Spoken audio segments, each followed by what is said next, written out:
kulanti wanaagsan daawadayaal waa mar kale iyo barnaamijkeennii falanqaynta wararka warbixinada dunida daawadayaasha qiimaha badan barakooyinka eebe iyo naxariistiisa weyn dushiina ahaato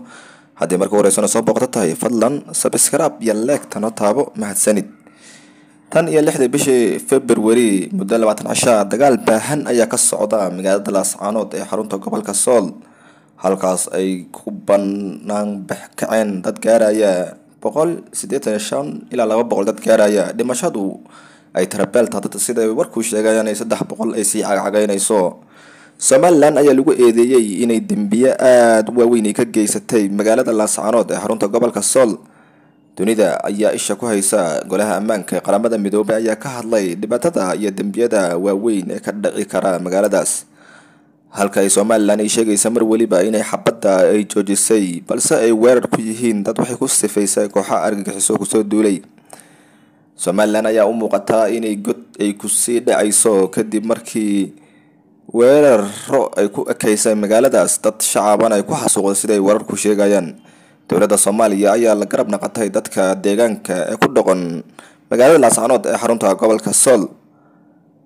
idoo ugu dambeysay gudoomiyaha baarlamaanka Somaliland Khaliif Ahmed ayaa sheegay in ay la tixgeliyay mudan yihiin dadka reer Laascaanood waajibna tahay isdifaacayaan taasoo ku eedeeyay madaxweyne Biixi inuu ka dambeeyo xasuuqa ka socda magaalada Laascaanood taasoo uusan mar waliba oo doonayay inuu dhiiga dadkayga daadiyo ayuu yiri Khaliif Ahmed gudoomiyaha baarlamaanka Somaliland ayaa mas'uulka ugu sarreeya ee deegaanada iska soo jeeday u qaabilsan Somaliland ayaa wuxuu u muuqdaa inuu la mowqif yahay dadka reer SSC dunida oo dhan ayaa warbaahinada adduunka ayaa tabinaysa magaalada Laascaanood waxa ka dhacaya dowladda Soomaaliya ayaa in badan u dirtay daawo iyo macaawino raashin balse dadka deegaanadaas ugu baaqeen dowladda federaaliga ee Soomaaliya inaysan ku filnayn macaawino iyo daawo taasoo ay ka doonayaan inay geyso ciidamada federaalka Soomaaliya deegaanadaas Somaliland ayaa u muuqata in ay muddo gaaraysa 32 sano ay ku taamaysay in ay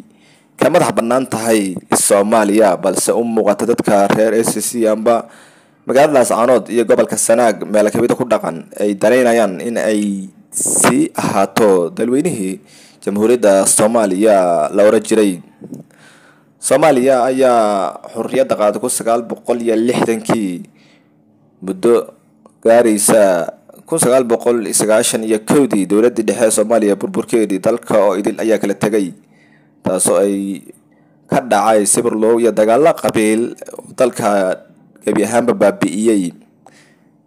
dowladda Soomaaliya ayaa u tahay guul haday ka faa'iideystay ayaa la leeyahay dadkaas iyo kacdoonka ay ku kiciyeen maamulka Somaliland doonaya goosadka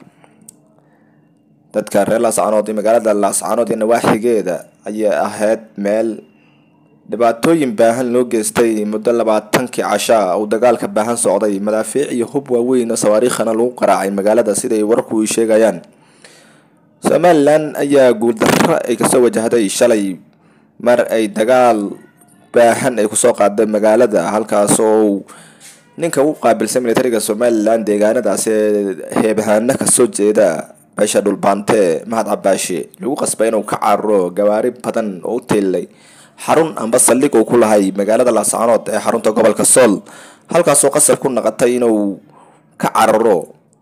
baabuur iyo gaadiid aad u waaweyn kuwa taangiyada ayaa dadka dagaalka ka wada magaalada Laascaanood ay iyagu ku dabaaldegayay baraha bulshada ay soo dhigeen Mahad Cabaashi la sheegay inuu carray gooja cadde xarunta ciidanka Somaliland halkaas degan Somaliland ayaa muddoodii ay ku taamaysay goosadka ay u muuqata inay god dheer oo ku sii dhacaya kadib markii oo Musabbixi weerar aan aad looga fikirin oo ku ekeeyay magaaladaas dadka deegaanadaas ayaa ka soo horjeeda kuna sheegana mar waliba inay ka tirsan yihiin jamhuuriyadda federaaliga ee Soomaaliya garaadada gobolka dadka kuwa ugu sarreeya ayaa sheegay in madaxweynaha jamhuuriyadda federaaliga ee Soomaaliya uu soo magacaabi doono si ku meel gaar gudoomiyaha gobolka halkaas inay si ku meel gaar u maamuli doonto xarunta madaxtooyada ee Villa Soomaaliya dadkaas ayaa waxaa ka go-an ayaa la sheegayaa in ay isdifaac baahan ay la galaan Somaliland oo doonaysa in ay gacanaha qabato waxa kuna qasabto goosad iyo waxa ay ku sifeeyeen in la kala dhantaalo dalkii Soomaaliya la oran jiray.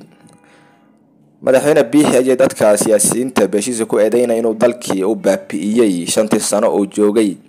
taasuna ay dhibaato baahan ay ku tahay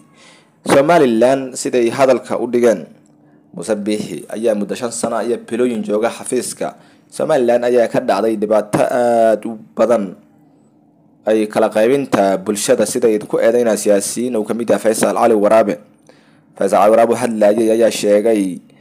inuu Biixi yahay dhibaatada ugu weyn ee haysata Somaliland, loona baahan yahay in laga horwareejiyo oo iscasilo si loo samata bixiyo sidoo hadalka u dhigay Somaliland. madaxweyne Biixi ayaa waxaa la sheegay inuu xaaladdu ku xun tahay kadib markii mucaaradadiisu ay noqotay mid aad u badan. Somaliland ayaa waxaa la sheegay inuu dhibaato baahan oo aysan ka soo kabsan karin ay gaarsiiyay, halka ay Somaliland ay ku sheegi jirtay maslaxada dunida ayaa hadda waxay u muuqataa in iyadu xasuuq ay ka geysanayso tii ay dunida ugu sheegi jirtay dawladii kaliya taliye Maxamed Siyaad Barre hogaami jiray inay xasuuqda magaalada Hargeysa ee xarunta gobolka ee caasimada Somaliland,